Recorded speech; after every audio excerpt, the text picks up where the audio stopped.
He's the myth. He's the legend. He's the scientist with all the answers and all the questions. It's time for another episode of Alex's Science Corner. Thank you.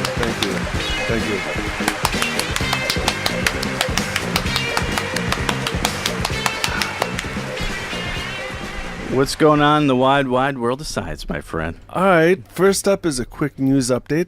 You may have remembered a few weeks ago I was talking about the Hubble Space Telescope had gone into safe mode because one of the gyros had failed. Well, the the engineers who work on the Hubble Space Telescope were able, through various means of rotating the Hubble and starting and stopping the gyroscope, were able to do the equivalent of shaking it and kicking it and unplugging it and plugging it back in. And they got that gyroscope working again. And good for them. It's not showing any faults. So it looks like the gyroscope came back up. So the equivalent of the old... Bang it on the side. Wrap the side of the machine. Yeah, and what they were doing is they would rotate the satellite or they rotate the Hubble to face in a particular direction. They'd spin up and spin down the gyroscope, then rotate the Hubble to a different direction, spin it up and spin it down. So they're doing the equivalent of, like I said, shaking it up a little bit. So that was the good news about that. So they got that all up and running. So it ain't again. broke, so don't fix it. Well, no, they fixed it because it was broke. So there was but they don't have to worry about So now it's working. They don't have to fix it anymore because that's working. Right. I mean, they don't have to worry about trying to send somebody up there to fix it or. Well, they're not going to be able to. So when the Hubble finally fails, it's going to fall back to the Earth. Yeah. Oh, that's too bad. So the first real science story that I have is researchers studying Mars have determined that there's a very good chance that the water that is underground in Mars may have a good bit of oxygen. Matt Damon and growing potatoes. Okay, let me go ahead and redo that story just one more time. I'm going to turn off your mic. They believe that it could have a lot more oxygen in the water, which means that there's a possibility that you could have aerobic bacteria. Now, you've heard of anaerobic bacteria. That's the kind of stuff that causes botulism. And one of the plus sides is it could be life. You don't need oxygen for it. The downside is anaerobic bacteria can only get so big. Aerobic bacteria can get larger than anaerobic bacteria. And they now figure that there can be a lot of actual oxygen in the water, as much or maybe even a little more oxygen in the water than we may have in our oceans here on Earth. Was there a time that Mars was actually nearly as warm as Earth? I mean, they suspect that was the case, and they had a lot of liquid water on the surface. That was billions of years ago, but they know they had liquid water on its surface because that's what a lot of the features that the Curiosity rover is finding, and that's one of the reasons why they landed it where they did, is because it looked like it was a riverbed. And like a delta forming onto this lake. And so they land over there and they start testing. And very, very quickly they found all kinds of stuff that had to have liquid water to create it. So they knew that Mars, many billions of years ago, had liquid water. Now, how far have they been able to go underneath the crust as far as like drilling? About an inch. So, wow. That's it? Yeah. Wow. So they found it fairly close to the surface. Well, yes, because it was on the surface. Yeah. Oh, okay. It'd be interesting to see. But one of the things that also, it's like how we have sedimentary rocks here. You've got these layers as mountains or whatever. That's why they landed the Curiosity rover where they did, is because it was a lake valley that had a mountain in the center of it, because it looked like it was a former crater that had filled with water.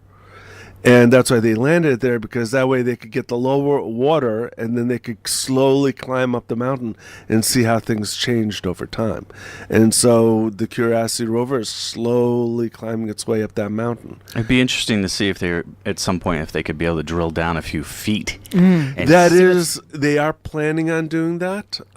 Some of the rovers some of the probes that they're planning on launching to Mars are going to be able to do more than just a inch or two. Right now, the best they can do is just a little bit of a drill that can go about 2 inches into the ground. Then they've got laser that they can do distance measuring, but that's going to go in like about a half-inch to an inch deep also. Okay. How long has the Curiosity rover been there again? A few years now. Curiosity landed, I can't remember right now, but it's been several years now. About 4 years, I'd say, on Mars. And what was the one that died recently? Spirit and Opportunity. Spirit died a few years ago. Opportunity passed away this past summer. Okay. Or they suspect, because it hasn't responded since the Martian dust storm. Okay. And when were those sent up to Mars? Oh, that was that in the more 90s? than a decade. Yeah. No, not in the 90s. But early in the 2000s? Yeah, mid-2000s. Okay. Okay. The next story is... So these paleontologists were digging in this cave in Poland, and they found bone fragments of Neanderthals, of a Neanderthal child. And I think I heard about this. The bone fragments date back 115,000 years. Now, the part that makes this more of a story, not just because it's rare bone fragments from a Neanderthal child, but they figured that the bones had gone through the digestive tract of a some kind of raptor bird, like a large eagle or some other kind of bird. Oh, poor baby. Yeah, so it's a... Yeah, must have had a hard time digesting that. Sorry, Alex. Go ahead. Ryan's talking about the bird there. Yeah, So they found the bones of a kid who had been eaten by a giant. they found the By finger a giant bones. bird? So it's The only finger 100. birds? Well, it's only 115,000 years. Yes. Wow. Yeah, so the finger bones of this Neanderthal child had passed through the digestive tract of a large raptor bird. Like how big is this bird?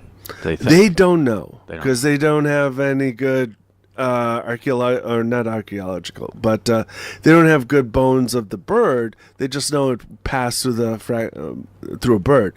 Now they still don't know whether it's like the child had passed away and the bird was using it as carrion, or Yeah, if just the because you're just the finger bones. right, or if you're talking about a well, I mean there was other bones in that of thing, the but child?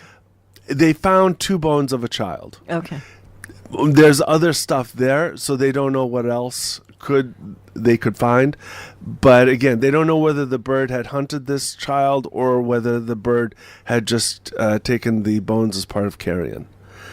But the fascinating story about that, and again, now whenever I do bird picks, when it comes up birds versus humans in my football picks, I can make there's the option that maybe the bird could win. That's pretty gruesome.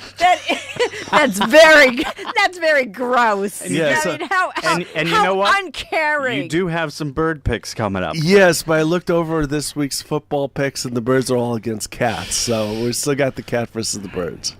Well, it depends on how big. Well, all right. how big the bird is. So any final thoughts?